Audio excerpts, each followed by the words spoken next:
Hello everyone, আসসালামু আলাইকুম। আজ আমি টমেটো আর মসুরির ডাল একসাথে করে ভর্তা বানাবো। সেজন্য এখানে আমি 3টি টমেটো কেটে নিয়েছি, 1 কাপ মসুরির ডাল ধুয়ে নিয়েছি। এখন টমেটোর ভিতরে দিয়ে দিলাম। এখন সেদ্ধ হওয়ার জন্য পরিমাণ মতন পানি দিয়ে দিলাম কিছু কাঁচামরিচ, দিয়ে দিলাম কেটে রাখা পেঁয়াজ, দিয়ে দিলাম কেটে রাখা রসুনটা একটু বেশি দিলে ভর্তাটা খেতে ভালো লাগে। এখন আমি চুলা অন করে দিলাম। কালারটা সুন্দর আসার জন্য দিয়ে দিলাম হলুদ ফাঁকি।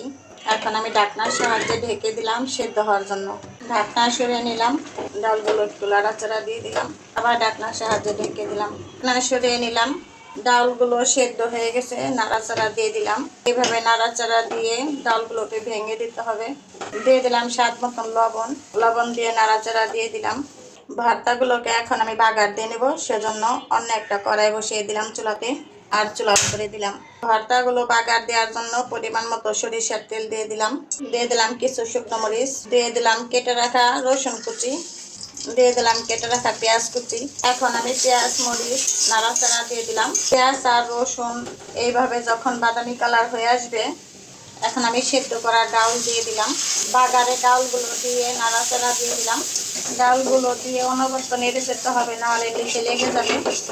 ভর্তাগুলো হয়ে গেছে, তাই চুলা বন্ধ করে দিলাম। ভর্তাগুলো একটা পিরিজে উঠিয়ে নিলাম। কিছু ধনেপাতা কুচি দিয়ে দিলাম। ধনেপাতা কুচি দিয়ে ভর্তাগুলোকে নাড়াচাড়া দিয়ে দিলাম। উপর দিয়ে অল্প করে ফোড়ন দিয়ে দিলাম। মুসুরির ডাল আর টমেটো দিয়ে ভর্তা বানিয়ে আপনাদের মাঝে পরিবেশন করলাম। কেমন হয়েছে কমেন্টে জানাবেন।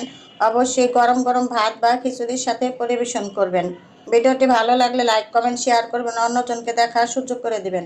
সবাই ভালো থাকবেন, সুস্থ থাকবেন। আল্লাহ হাফেজ।